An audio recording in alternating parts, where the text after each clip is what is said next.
Don't you want to try the coffee I made just for you, sweetheart? James asked, his smile tight and hollow, the warmth never reaching his eyes. We were seated around Nina's ornate dining table in her Nashville home for the monthly family brunch. I stared at the steaming mug in front of me. The scent was off-sharp, almost metallic. It turned my stomach. My name is Christina. I'm 29, and I never imagined I'd be sitting here wondering if my husband was trying to poison me. But after 3 years of mysterious illnesses, emergency room visits, and food that always seemed to disagree with me, especially at 9 years, I've learned to be cautious. Danger often wore polite smiles in this family. How thoughtful, I said, forcing a smile. Even as my mind raced, the aroma coming from the cup wasn't coffee. It was something else, something familiar in a terrifying way, just like the tea Nina served last month that landed me in urgent care. Doctors found nothing.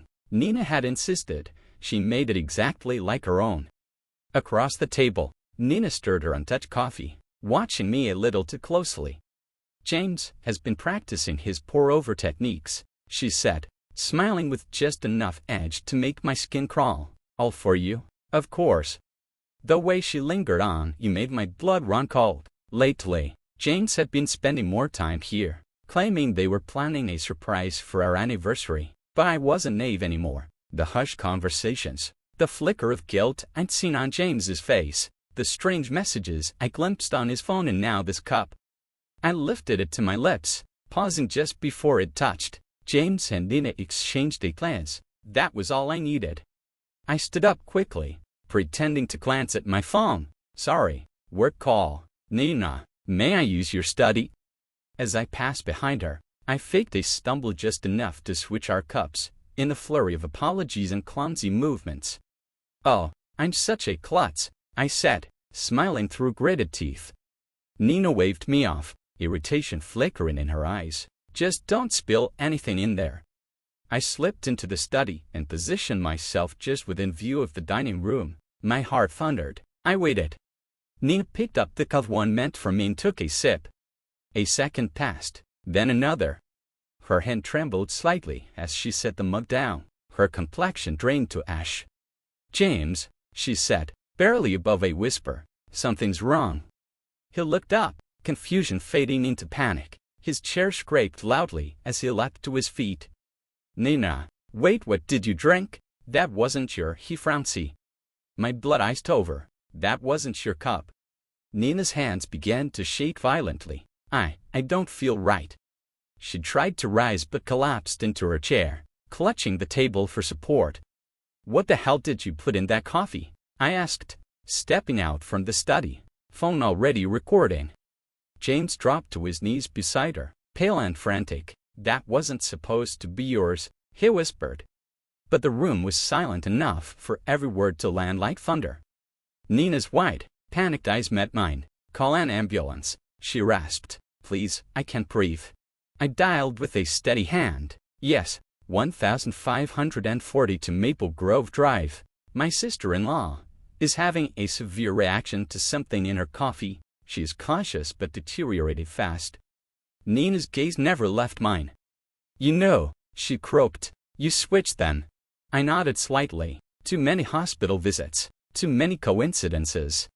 James hovered behind her, helpless. Nina, stop talking, he begged. Just stay calm, help is coming. But Nina wasn't done. You said it'd just make her sick, she hissed through clenched teeth. Just enough to miss the board meeting. You said it couldn't be traced. My heart sank. The board meeting where I was set to pitch a major account, the same one Nina had been chasing at her firm for months. You poisoned me to sabotage my work, I asked, stunned. Nina grimaced, clutching her stomach. The tea was for the Johnson contract, and the breakfast. We just wanted clients to think you were unreliable. Sirens wailed outside. James backed away, horrified. Nina, don't say anything else, he muttered. You don't know what you're. Shut up, James, she snapped, collapsing to the floor. This is your fault, you promised. I knelt by her side but didn't touch her. You tried to destroy my life, I whispered, but now everyone's going to hear the truth. I know exactly what I'm saying, Nina slurred, her voice thick with fury. "We've been planning this for months, ever since Christina started outperforming me. At every client meeting, you were supposed to make sure she drank it." Before I could respond, the front door burst open and paramedics rushed in. I stepped aside without a word, watching as they surrounded Nina and began their work. As they loaded her onto the stretcher, I stopped the recording and sent the video to my private email and to my lawyer. James stood front scene, pale and silent, as his perfect little scheme unraveled around him. "I'll ride with her," I told the medics, voice firm. "I want to make sure my sister-in-law receives proper care." As I passed James, I met his stunned gaze. "And I'm sure that our doctors will be very interested in what was in that coffee." The emergency room at Nashville General was buzzing with urgency. I Saturday in the waiting area, phone in hand, replaying the recording over and over. Nina's panicked confession, James's horrified whisper. This wasn't paranoia anymore. It was evidence. "Family of Nina Anderson," a nurse called out. I stood, noting James's absence. He'd disappeared over 20 minutes ago under the excuse of finding parking. "I'm her sister-in-law," I said, following the nurse through double doors. "She's stable for now," the nurse said quietly, "but we found concerning toxins in her system. The doctor wants to speak with you." Dr. Phillips was waiting just outside Nina's room, a tall woman with silvering hair and a no-nonsense presence. She greeted me with a frown. "Mrs. Bennett, can you tell me what happened today?" I pulled out my phone and pressed play. The audio filled the hallway. Nina's confession, James's slip. I watched Dr. Phillips's face tighten. "This is serious," she said, tapping notes onto her tablet. "The substance we found is not something that accidentally ends up in a coffee cup. It's deliberate." At that moment, James had appeared at the end of the corridor, sweat-drenched and visibly shaken. He'd clearly overheard. "Christina, please, let me explain." Dr. Phillips stepped between us, her hand already on the nurse's call button. "Security to room 412, she said calmly. James raised his hands. "This is a misunderstanding." Nina was confused. She didn't mean what she said. "Really?" I asked, pulling up the forwarded texts I'd found on his phone. "So these messages about making sure I'm out of commission before the Henderson pitch were just jokes?" James's face went chalk white. "You went through my phone after I found those pills in your desk drawer?" "Yes." I turned to the doctor. "I've been hospitalized 3 times in 6 months. I want to know if what's in Nina's system matches what was in mine." Dr. Phillips's expression hardened. "We'll compare the data, and security will ensure your husband stays put." 2 guards arrived and flanked James. He looked cornered, sweat slick on his brow. "Nina and I," he stammered, "we were trying to help you slow you down. You were burning out, taking all the major clients. Nina said if we could just force a break by poisoning me." My voice was steady. My hands weren't. "Was it you who tampered with my plate at the Christmas party too?" His silence was answer enough. Through the room's window, I could see Nina hooked up to machines, her bravado gone, replaced with sheer panic. "Detective Mendancia is en route," Dr. Phillips said. "She'll need full statements." Detective Mendancia arrived within hour, sharp-eyed, professional, and calm. She listened carefully as I replayed the recording, then reviewed the texts and notes I'd saved. "You mentioned previous hospitalizations," she said, pen hovering over her notepad. "Can you walk me through them?" I opened the document I'd been maintaining quietly for months. First, in February, dinner at Nina's. I had stabbing stomach pain and dizzy spells. Then April, tea incident. Then June, after breakfast with them. I handed her my phone, filled with dates, symptoms, and timelines. The symptoms varied just enough to confuse the doctors, but the pattern was obvious.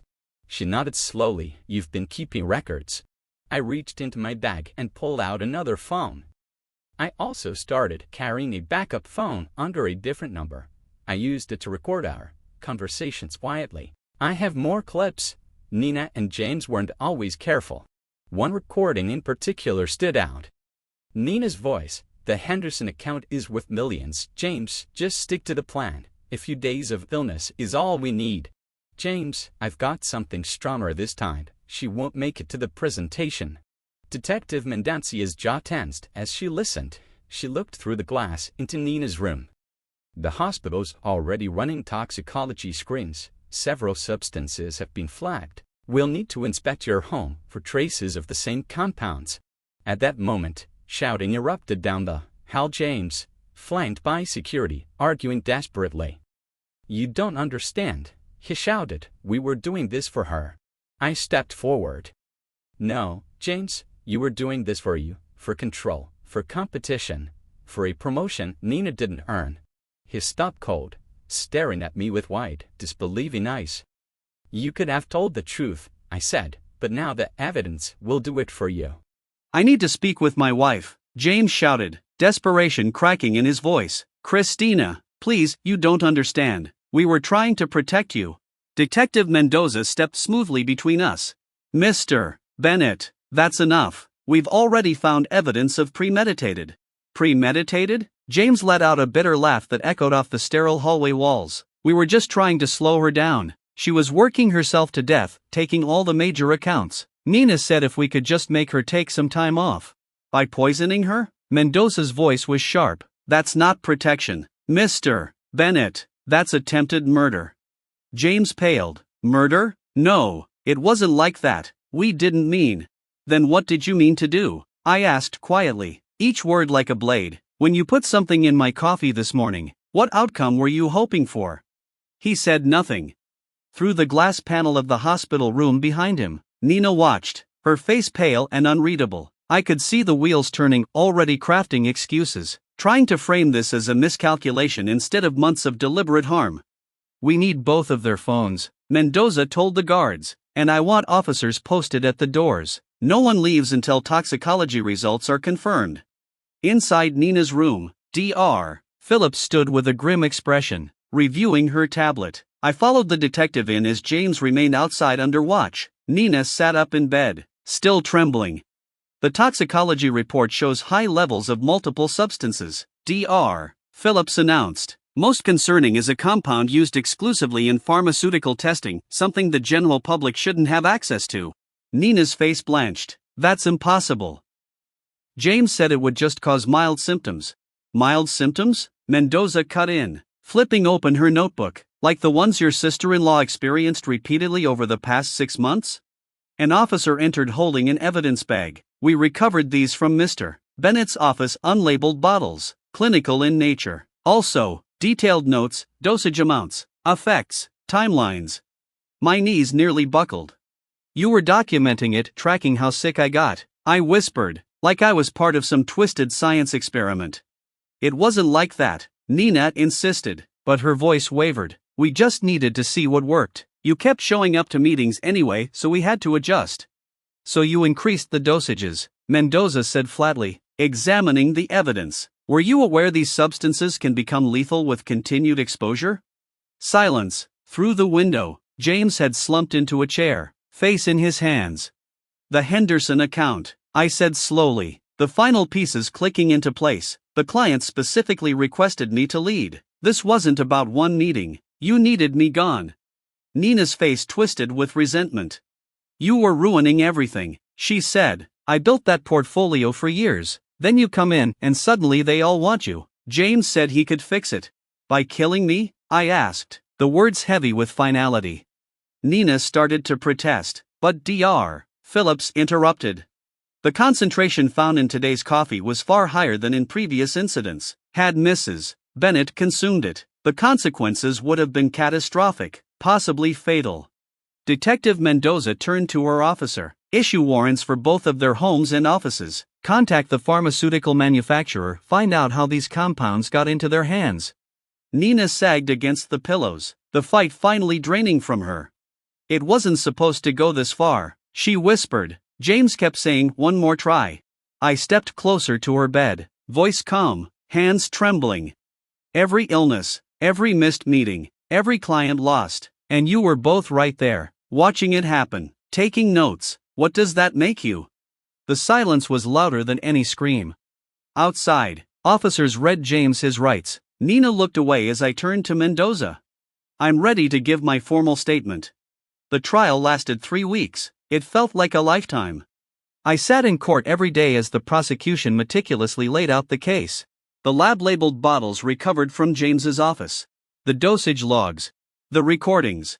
The texts, emails, and testimony from Dr. Phillips and the pharmaceutical company. What haunted me most was their demeanor. Nina, once perfectly poised, looked deflated and small. James never once looked at me, his eyes locked on the floor while experts testified to the potentially fatal effects of the toxins they'd used.